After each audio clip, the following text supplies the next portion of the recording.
My girlfriend secretly used my money for her shopping addiction. So I confronted her and cut her off completely. Now she's begging to make amends. I'm 32 male. Just your average guy with a job I tolerate, a bank account I'm proud of, and a pretty normal routine.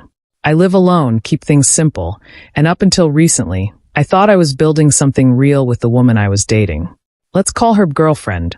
She's 28, and when we met, she seemed like everything I'd been looking for. Outgoing, adventurous, with this wild energy that made everything feel fresh. I can be a bit of a homebody, so her free-spirited attitude was refreshing at first. We balanced each other out, or so I thought. We'd been dating for almost 2 years, and while she had this little shopping habit, it didn't seem like a big deal.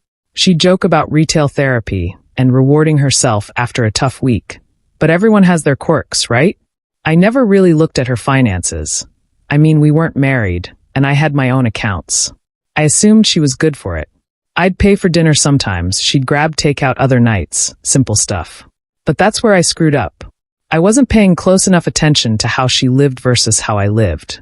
One night, she left her laptop open on my couch, and I couldn't help but glance at the screen. There was a shopping cart filled with designer clothes, bags, shoes. Stuff I'd never seen her wear, but had heard her mention. My eyebrows shot up. Hundreds of dollars of luxury items just sitting in a cart.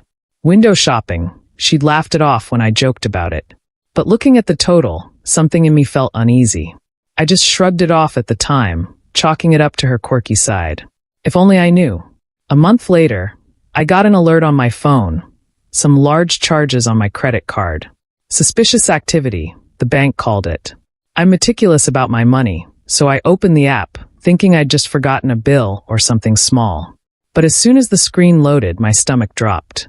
There, in plain sight, were transaction after transaction from high-end stores I'd never set foot in. The total was obscene. Almost $6,000 gone, in what looked like a shopping spree from someone who thought they'd hit the lottery. I couldn't believe it. I went back through the statements, my heart pounding.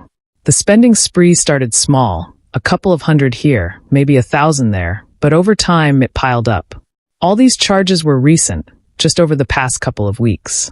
There was no doubt in my mind who'd done it. I confronted her that night, right as she was scrolling on her phone with that carefree grin she always had. I didn't waste time, didn't sugarcoat anything. Do you want to explain why there's a $1,200 charge on my card from some boutique I've never heard of? I asked, my voice steady but cold. Her face went pale, then red, then she tried to play it cool. Oh, babe, I meant to tell you about that. It was just a mistake. I accidentally used your card instead of mine, she said, trying to sound innocent, casual. I was going to pay you back, you know that. $6,000 worth of mistakes? You think I'd believe that? I shot back. She blinked, stunned for a second, clearly not expecting me to catch on so soon. She tried to turn on the charm, laughing it off like it was just some silly mix-up. But I wasn't having it. Then she tried guilt. You know, I thought we were serious enough that you'd understand. It's just shopping. You make decent money. I didn't think you'd even notice. She was putting on that voice, the one she used to get out of trouble or make me feel like I was overreacting. But this wasn't a dinner bill or a Netflix subscription. This was thousands of dollars she'd taken, assuming I wouldn't care. I didn't shout. I just told her we were done, plain and simple. And that's when she snapped. She went from apologetic to defensive to downright entitled in seconds. You're seriously ending things over money? I thought you were different, that you weren't so cheap. I was going to pay you back, she spat, as if I was the one who'd wronged her. Cheap. You think this is about being cheap? I could barely keep my voice steady, and I wasn't sure if I was about to laugh or yell. You went behind my back, drained my card, and lied about it. I don't even know who you are. She stormed out, calling me every name under the sun, saying I'd regret it, that I was making the biggest mistake of my life. I didn't care. I was too angry, too hurt, too betrayed to even think about it. I packed up her things, left them with the building's doorman, and blocked her on everything. The next few days, I tried to move on. I went to the bank, disputed the charges, and figured I'd put it all behind me. But it wasn't that easy. Girlfriend wasn't done with me. First came the texts from mutual friends. Hey, I heard you two broke up. What happened? Was the gentlest version. Others weren't so polite, accusing me of throwing her out over a few harmless purchases. Apparently, girlfriend had been making the rounds, telling people that I'd abandoned her, that I'd left her with nothing, and that I'd turned on her for no reason.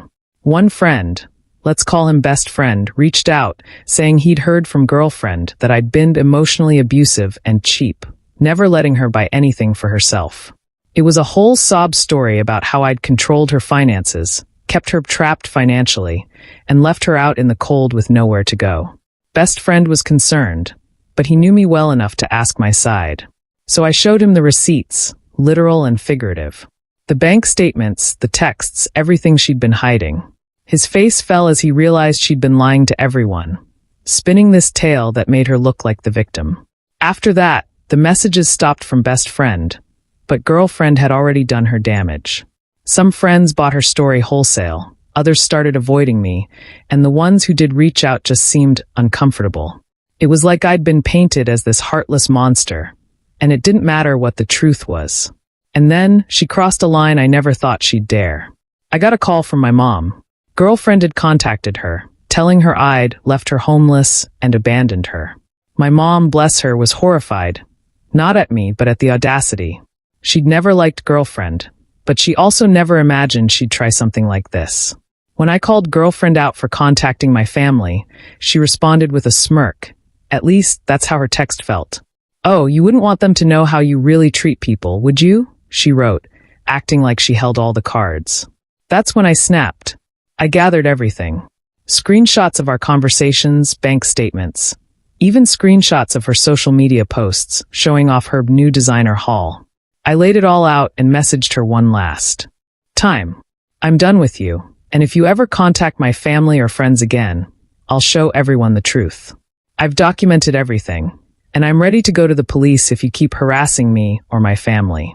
This is your last warning." For a while, she was quiet. No texts, no calls. But then, slowly, stories started filtering back to me from friends. Turns out, she'd been in serious debt since before we'd even met, maxing out her credit cards and taking out loans to fund her lifestyle. I was just the latest source, a temporary fix to keep her afloat while she kept on spending. One night, best friend and I were at a bar, and he told me girlfriend had tried to borrow money from him, too, claiming she'd been set back because of what I did to her.